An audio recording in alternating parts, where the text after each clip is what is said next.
ပါတူဒီဝါနာရှင်အားလုံးကိုကျေးဇူးပါတယ်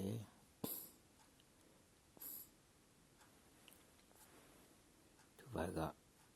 မနေ့ကမရှိပါဘူးနော်ဘုရားနဲ့ပြည့်ရအင်္ဂါနေ့ကတော့ပတိပဲအောင်ပါတယ်ဒီနေ့ကံကောင်းအောက်ကပေါက်ကြပါသည်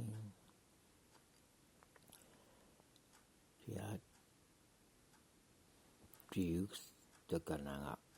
တူဒီအမ်မှာလည်းကစားလို့ရပါတယ်နော်ဒီတစ်ပတ်18ရက်နေ့မှာခွန်ပတ်တီဆိုတော့ခွန်ပတ်တီနေ့ခွန်ချင်းဆိုခွန်ကိုထွက်ပါတယ်နော်18ရက်နေ့မှာရှစ်ပတ်တီ38ချင်းဆို36 43လို့ထွက်ပါနော်မနေ့က19ရက်နေ့မှာကိုပတ်တီလေးကို1ချင်းတော့4 5ထွက်ပါလေ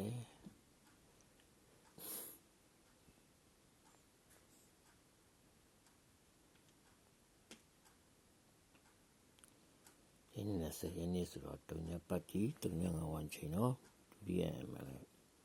နေ့တိုင်းပေးနေရနော်